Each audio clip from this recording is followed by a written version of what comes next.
Hey, Kim Howerton making my protein frosty. What is a protein frosty? Well, it's based on anabolic ice cream.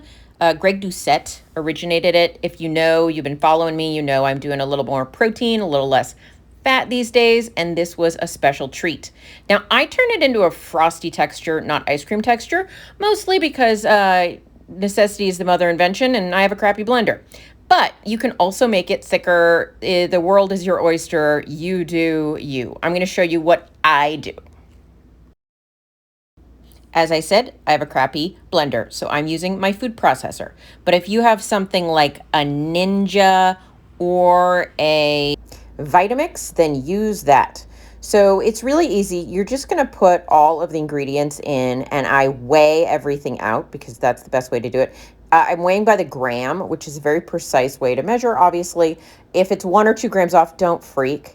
I'm just going to start with some unsweetened almond milk. If I had vanilla almond milk, I might have used that, but you can use any kind of liquid you want. If you want a little higher fat, you can certainly use maybe some zero sugar, Maple Hill milk. You could add a splash of heavy cream to your nut milk. Use whatever kind of liquid works for your macros and your preferences.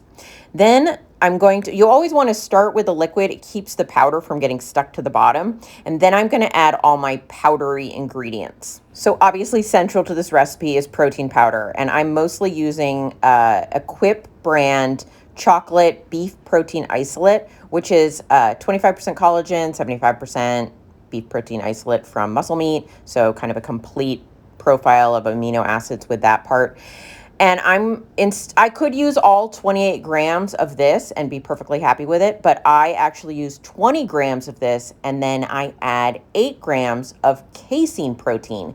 Why is that? Well, casein protein is a type of dairy protein, but it's the part of the protein where it is creamier, gets richer and thicker and more pudding-like, and so I find it is a benefit to the texture. But if you wanted to make this dairy-free, then you could just do the beef protein isolate. If you don't have beef protein isolate, but you have whey protein, you can use whey protein. It's pretty flexible here. I just have gone with what I think has the best outcome for what I like. So I've added my protein powders, and now I'm going to add all the other ingredients. The only other essential ingredients, to be honest, is the xanthan gum and the ice, but I like to add certain flavors to enhance my experience.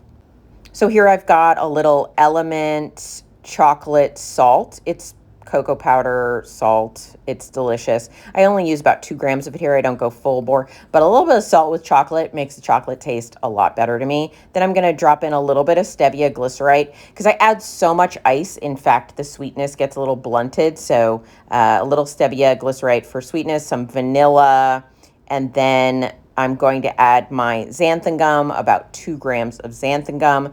People ask, is this really necessary? No, but it's necessary for the texture. So if you just want to make a smoothie, just make a smoothie. But if you want it to be like that creamy, air-filled, frosty texture, you really need the xanthan gum to be added. So it's just about 2 grams of that, which is just under about a half a teaspoon. By the way, I came up with the amount of for all this video, just mostly for what fits in my food processor well. You can always make more, especially if you're feeding 2 people. So just the amounts will make 1 serving, in my opinion. So I also forgot that I wanted to put cocoa powder in there, so now I'm adding the cocoa powder. So basically I added the milk, then I added all of the dry ingredients. Then I'm going to put it on my the pedestal for my food processor or your blender. I just stick the whole thing on my scale up until this point. But I find if I add the ice here, when I then put it on my pedestal, it displaces the blade and then nothing blends. So I'm going to add the ice after I put it on my pedestal.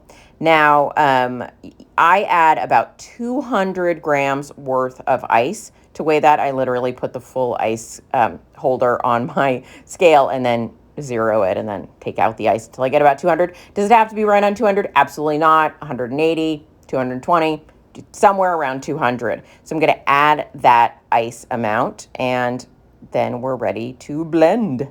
All right, pop the top on your blender or food processor. And because I have kind of a cheap food processor, I found out the hard way. It leaks when I first turn it on with this recipe because, as you'll see in a minute, it gets sort of explosive when you first turn it on. So I learned to put a towel over it, so I only had to wash a towel instead of my wall.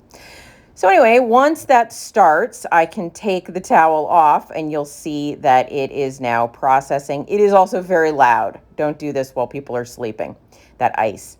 And then I'm just gonna let it go. You're gonna need to process this at least a couple of minutes. I find it helpful to scrape down the sides and give it a little stir, make sure everything's processing well.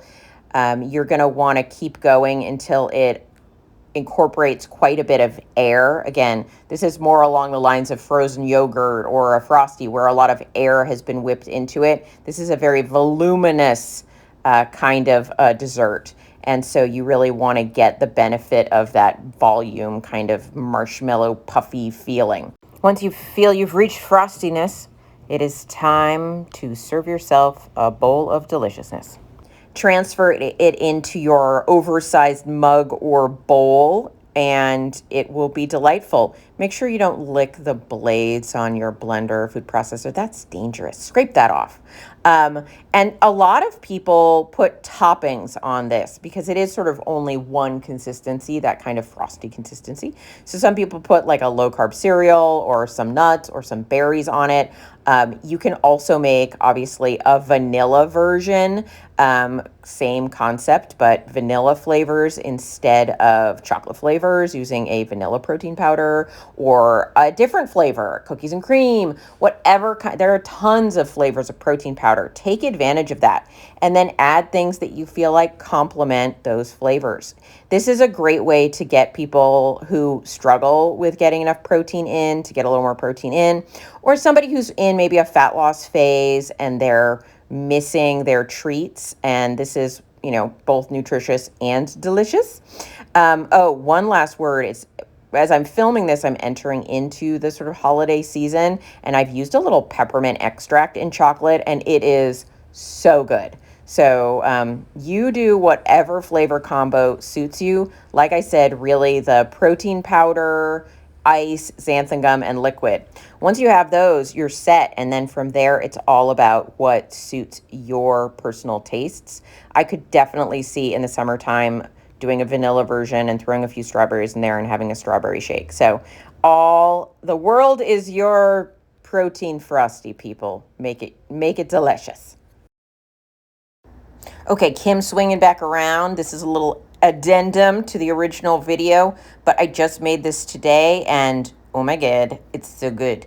I use Keto Chow eggnog flavor and I adore it. This flavor is delicious. Now it's a little bit runnier, a little thinner than the original one. So if you want to thicken it up, then I'd add a little casein in it, but I'll include this recipe as well in the show notes, whatever you call it for this thing.